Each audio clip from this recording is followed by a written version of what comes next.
Nós temos aí uma empreitada essa noite, que é falar do Evangelho e seu poder de iluminação, né?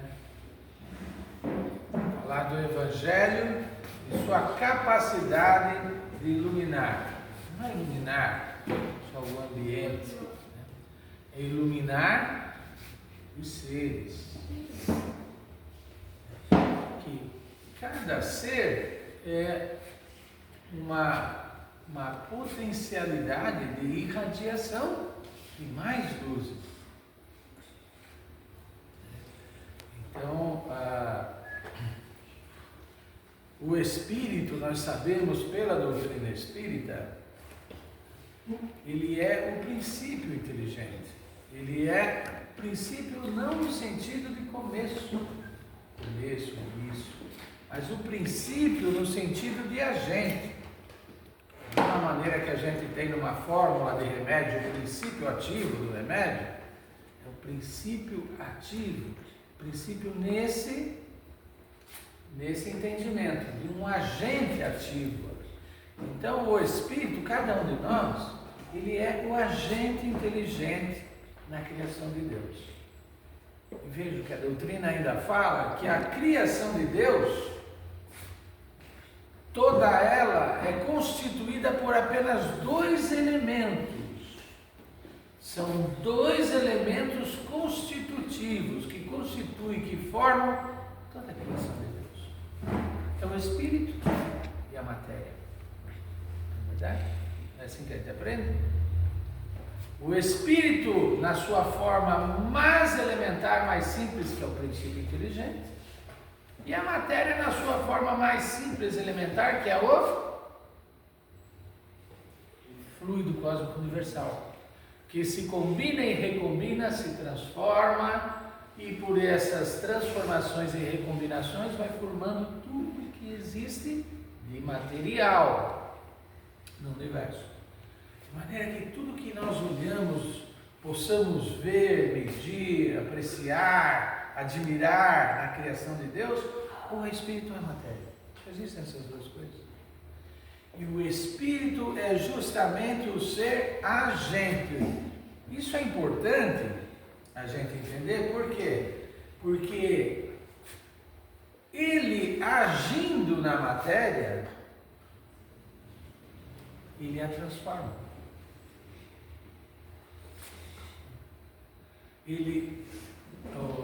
O fluido cósmico universal, ele é a matéria na sua formação mais simples e elementar, ela permeia toda a criação de Deus, ela ocupa todos os espaços possíveis e inimagináveis, de maneira que constitui um oceano fluídico, permeando toda a criação, ou seja, toda a criação está mergulhada nesse fluido.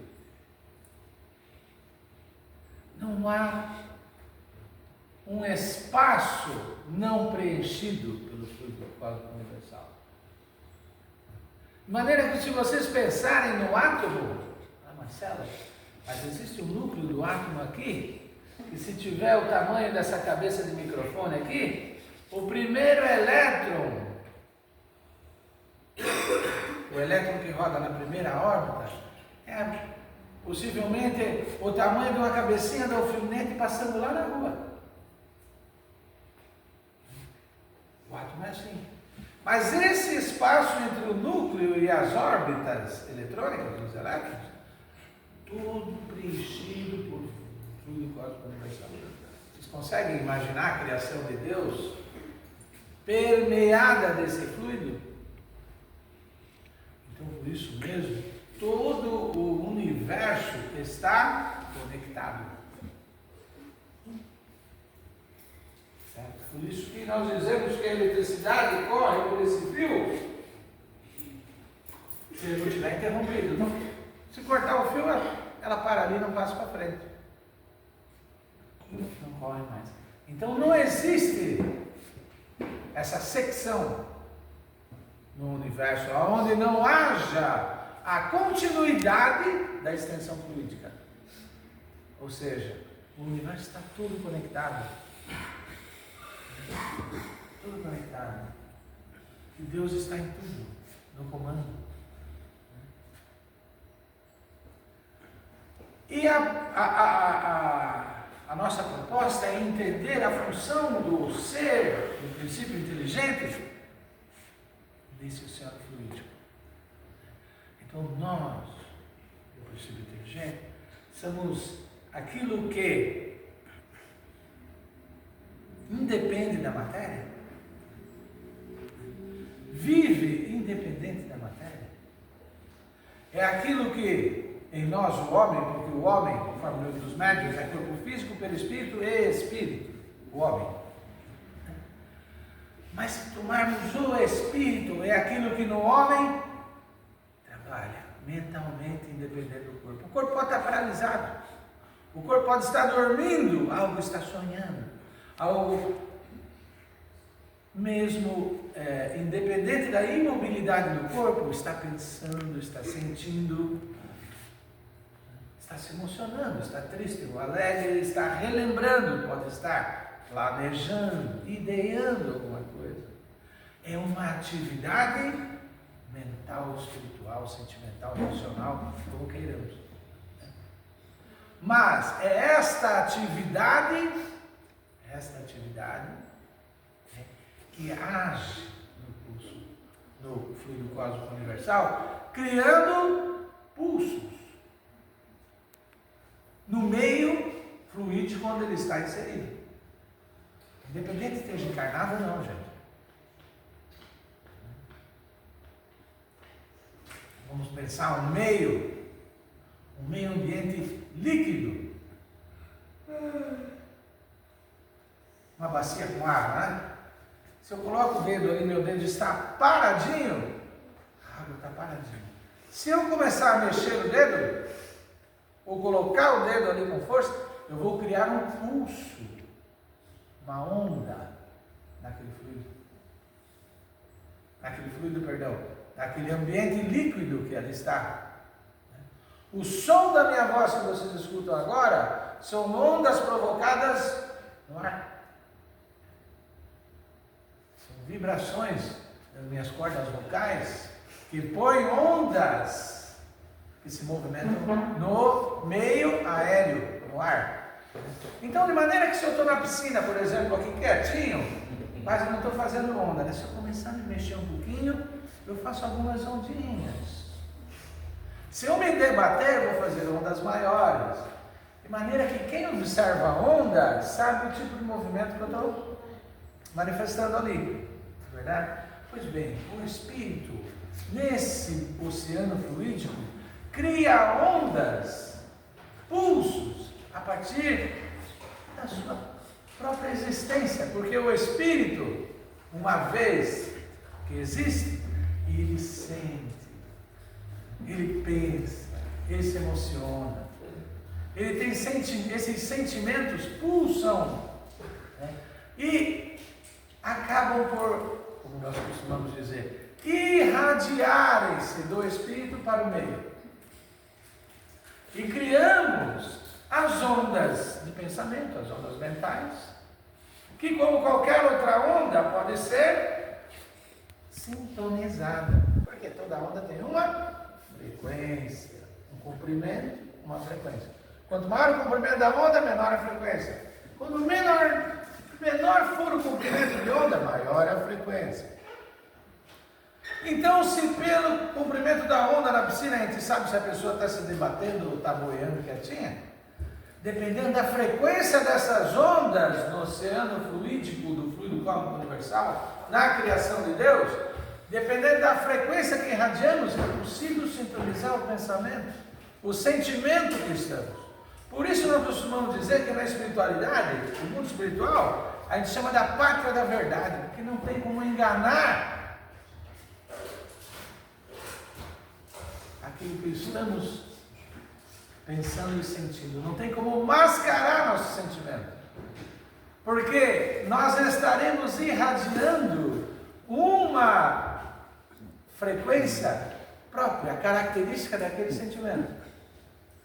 Sentiu raiva, emitiu a raiva. A raiva se exterioriza de nós. transforma o fluido cósmico universal, dando qualidade a esse fluido. Qual qualidade? Qualidade da raiva.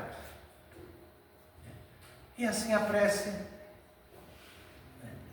E como nós estamos falando, é importante só passear um pouquinho por esse assunto das emanações, das irradiações, o processo, como nós criamos, como emanamos, como irradiamos na espiritualidade. Por quê? Porque o que é essa luz que está acesa aí?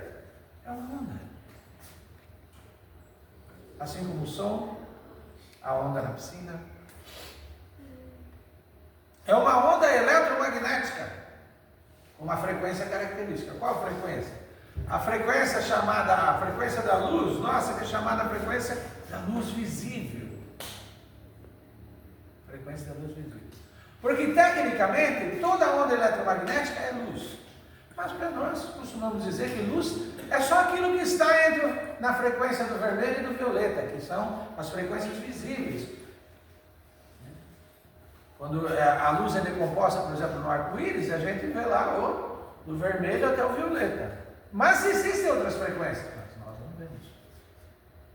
Mas existem lá. Existem frequências abaixo do vermelho, no infravermelho, e ultravioleta, acima do violeta, frequências acima. Então, a frequência dos raios-x, por exemplo, que a gente tira lá a nossa... A chapa antiga, né? Antigamente falava, tinha uma radiografia, aquela onda elétrica é luz. Só que ninguém fala luz, né? Fala ondas, raio-x, raios gama e tantas outras frequências. Mas a frequência da luz visível é essa que nós enxergamos. É uma frequência bem determinada. Ela é medida em hertz, então o vermelho é dessa frequência para essa frequência. Passou, aumentou a frequência um pouco, o comprimento da onda mudou, muda a cor. Muda a cor. Tá? Então a onda sonora, por exemplo, essa nota, está desligada? Uma nota musical é uma frequência. O dó, existe o dó, o comprimento da onda que é dó. O diapasão médio lá você vai afinar por aquela frequência, tantos hertz. Isso aqui é uma frequência sonora. Se alterar, e tem a intermediária entre essas duas também. Então, na natureza existem inúmeros complementos. Pois bem, na espiritualidade, na dimensão da matéria fluídica, que é a matéria imperceptível dos nossos cinco sentidos. Por isso nós falamos de matéria fluídica, né? Lá, as coisas têm que ser percebidas com outros sensores. Né? As coisas existentes no plano espiritual, o plano da matéria fluídica, as coisas lá, né? Não conseguimos pegar, não conseguimos ouvir, nem sentir o cheiro, nem ver. Né? Nós precisamos de outros sensores. E o sensor que o agente inteligente, o princípio inteligente, o espírito usa para se relacionar com essas dimensões ou com esses mundos, é assim que fala? Mundo espiritual superior, mundo espiritual inferior. São mundos. Mundo físico, é esse aqui, é essa dimensão que nós estamos. Precisamos aqui, para nos relacionar aqui, um corpo físico, para nos relacionarmos com a dimensão física. Para nos relacionarmos com a dimensão fluídica, nós precisamos de um corpo fluídico, que é o nosso perispírito. Então, o perispírito é o nosso sensor único da espiritualidade. É pelo perispírito que a gente ouve, que a gente vê, que a gente sente os cheiros e principalmente sintoniza vibrações emanadas de outros agentes, outros espíritos, outros princípios inteligentes que estão evoluindo. Captamos pensamentos oriundos, emanados de outras consciências pelo perispírito.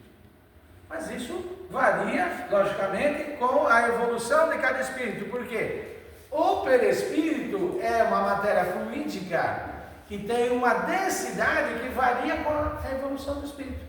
Maneira que o espírito mais evoluído possui esse perispírito. Estou falando perispírito, todo mundo aqui tem noção do que seja, né? É o envoltório que o espírito desencarnado possui, um envoltório semimaterial, costuma dizer, ou um envoltório fluídico.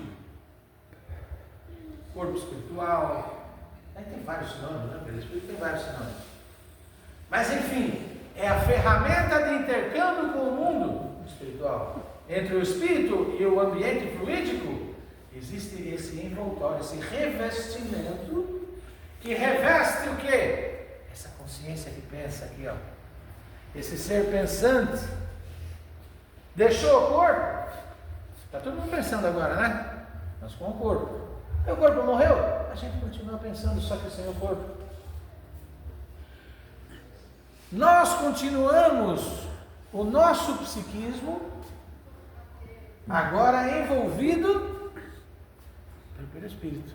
Então o espírito desencarnado o que é? É esse mesmo psiquismo envelopado agora, envolvido, né, lá pela matéria fluídica, né, que em outras palavras é um campo eletromagnético em torno do espírito. Esse campo que a gente ele constitui a matéria, o fluido, é um campo próximo do espírito. Lógico, então, conforme a natureza dos pensamentos, sentimentos, emoções desse espírito, esse campo adquirirá características, né, de acordo com, vamos dizer, a usina geradora dessas vibrações, que é o espírito anterior àquilo que somos nós, efetivamente, independente de tudo que é material. Porque só existem duas coisas no universo, vamos falar novamente: espírito e matéria. Isso é doutrina espírita. A questão 27 do Livro dos Espíritos. Tudo no universo são duas coisas: espírito, matéria e Deus acima de tudo. Bem, as emanações, as vibrações, as radiações emitidas pelo espírito, dependendo do meio onde a gente está, ela pode se constituir em vibrações luminosas. Ah, Marcelo, eu estando no mundo dos espíritos, eu vou brilhar? Depende. Depende de onde você vai estar. Não é verdade? Se eu listar um fósforo aqui, não faz sombra em ninguém, não vai fazer sombra em ninguém. Mas se apagar toda a sala e ficar escuro, até aquele botãozinho da luz ali, fluorescente ali, vocês vão ver. Por quê? Lógico. Já dizia o ditado antigo, né? Na terra de cega de olho a rei, né? Numa escuridão total, qualquer luzinha é um facho de luz. Então, sentimentos, pensamentos, emoções, tudo que se passa no psiquismo do sujeito, tudo que se passa na cabeça do sujeito, ou no coração, a gente fala coração, mas é tudo aqui, né? Sentimento é tudo que se passa no sujeito, ele se exterioriza em forma de vibrações que podem ser luminosas ou não, dependendo da natureza desses pensamentos e emoções. Então, os pensamentos mais elevados, né, geram ondas mais luminosas, vibrações, luz, porque a luz é uma onda eletromagnética. Então, tornar-se luminoso, sem mudar de ambiente, o mesmo ambiente está brilhando mais, é um trabalho de mudança de sentimentos, mudança de emoções ou mudança de sentimentos. É a chamada reforma íntima interior, autotransformação. É isso. O trabalho de iluminação é o trabalho de pensar cada vez mais elevado, sentir, desenvolver sentimentos mais elevados. A gente fala que estamos nos iluminando, né? Porque na verdade estamos gerando luz.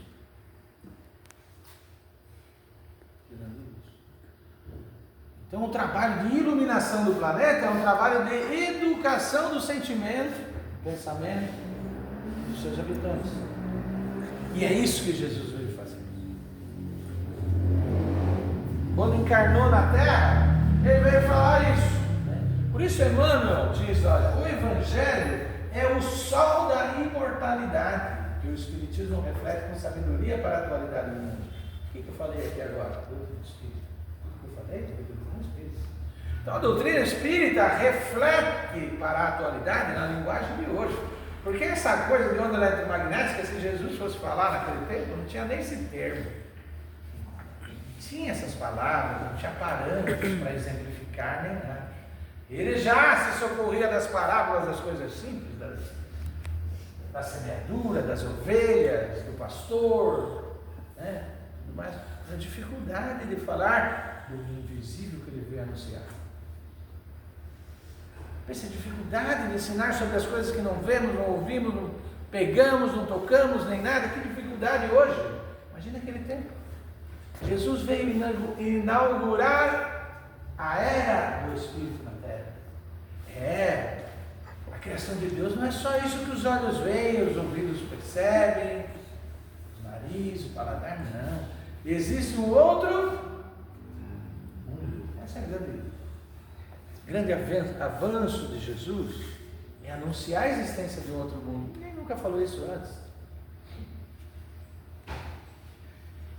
Mas os lugares diferentes, os mundos diferentes eram conhecidos naquele tempo como, vou levar você para outro lugar, vou levar você para outro reino, um reino vizinho, um reino mais ao norte, um reino ao sul.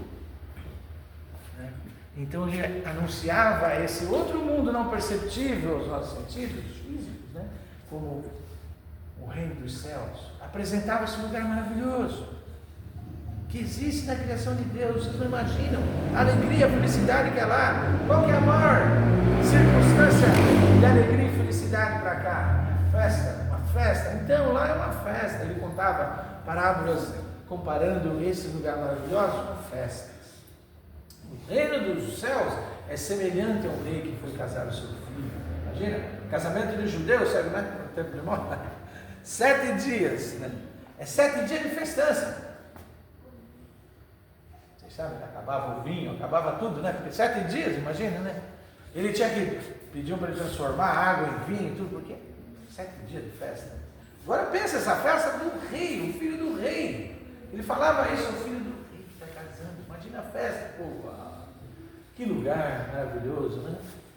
Não é a mãe de João e Tiago, né? Meu Deus, então Jesus, lá quando o senhor for, lá para lá nesse lugar, lá, pelo amor de Deus, ponha meu filho um sentado da sua direita, outro da sua esquerda, um lugar desse maravilhoso, eu quero que meus filhos estejam lá. Ele falou, não é bem assim, você não sabe o que você está me pedindo, né? Para estar lá sentado na direita e outra à minha esquerda, né? Tem que tomar do cálice que eu vou beber, não é fácil. Mas enfim, sentimentos novos, sentimentos superiores, eles são representados luminosamente na espiritualidade. Por isso Emmanuel fala que o Evangelho é o sol. A chegada de Jesus na Terra, né, é um farol que vem de dimensões superiores descendo. Ou quem entra nas cavernas, balançando aquelas lanternas, mandando luz onde nunca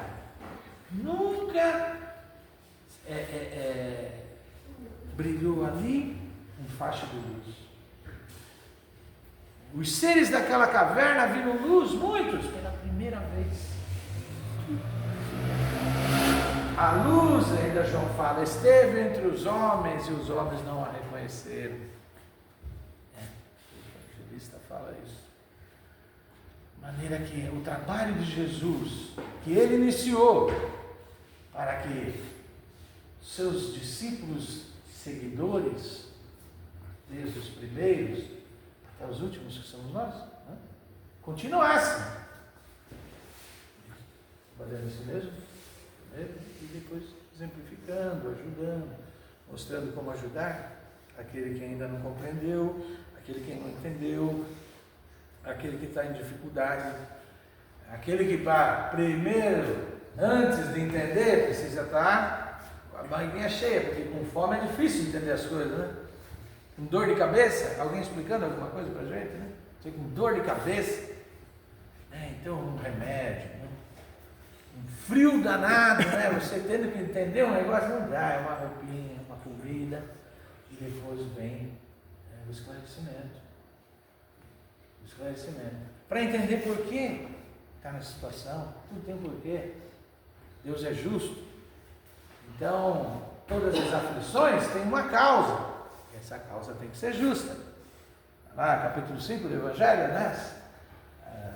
Bem-aventurados os aflitos, enfim. Então, o Evangelho, que é a grande novidade, que novidade? Somos espíritos. Nós somos deuses. Somos espíritos, essa é a linguagem. E são espíritos de evolução. Vocês poderão fazer tudo o que eu faço e muito mais. Olha só. Os deuses, vocês vão evoluir até o ponto que eu estou e vão passar de mim ainda. Só que também nessa hora ele já vai estar também muito mais. Porque essa é a marcha de todos nós, é a marcha evolutiva de todos nós. O universo tem esse o objetivo de estar em constante desenvolvimento, é dinâmico o universo, não tem nada parado. Nada parado. Você fala, a Terra roda em volta do Sol como se o Sol tivesse parado. O Sol está girando na constelação. A constelação está girando na galáxia. A galáxia gira, os braços todos da galáxia. Se eu não me engano, são 260 milhões de anos terrestres para a galáxia dar uma volta certinha. São ciclos. O sistema planetário onde Jesus passou por essa fase evolutiva que nós estamos hoje, já não existe mais. A matéria está em constante transformação no universo. O que hoje é esse corpo, amanhã pode nutrir uma árvore aí, ou uma fera, aí, uma cheia de onça agora.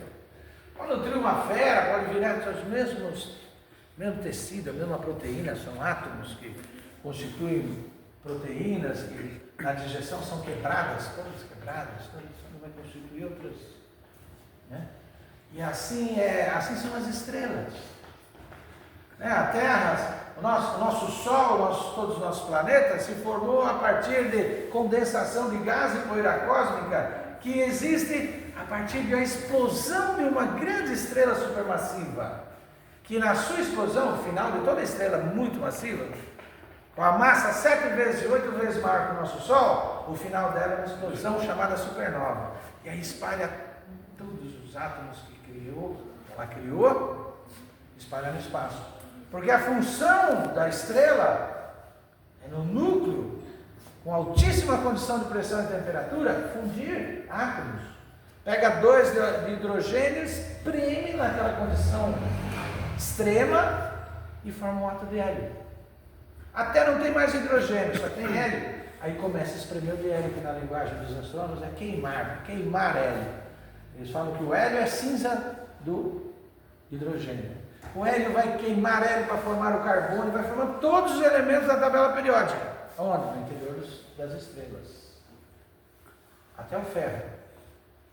Do ferro em diante é na explosão.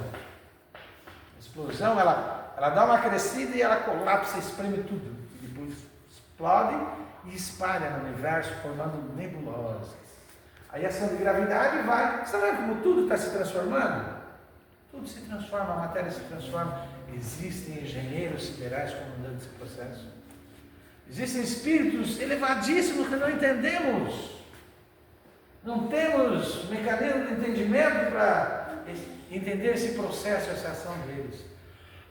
Mas Emmanuel fala da formação da Terra no livro A Caminho da Luz, como que Jesus e outros espíritos da mesma evolução estavam no comando da formação do sistema solar, quando desprendeu-se da nebulosa que o originou. Então ali Jesus já estava começando a moldar, sob o influxo do seu amor, a formação desse planeta. Todas as condições geológicas, biológicas, atmosféricas, para que o homem pudesse estar aqui encarnado. Olha, 4 bilhões e meio de anos atrás começou a formação do nosso planeta, para que nós estivéssemos aqui agora, E para que um dia todo o seu evangelho fosse vivido aqui, porque ele mesmo falou, o céu e a terra não passarão, até que todo o meu evangelho seja vivido na terra, até o último J, até o último tio, palavras dele. Então, antes do final da coisa toda aí, né, o evangelho vai ser vivido naturalmente. Mas por enquanto não. Ainda somos um planeta primitivo, um planeta trevoso, onde o mal supera o bem em quantidade dentro dos seus habitantes. Não é aí fora não, dentro de nós. É que nós não nos conhecemos. Então achamos que somos essa personalidade artificial que criamos, somos essa máscara que criamos, porque persona é justamente máscara em grego. O personagem do teatro é um personagem criado. O símbolo do teatro qual é? A máscara, as duas máscaras, cada personagem. A persona, que é como eu quero que vocês me vejam. Assim eu perambulo pelo mundo, dando sorrisinho, né? Mas o eu verdadeiro, o eu mesmo, até eu desconheço.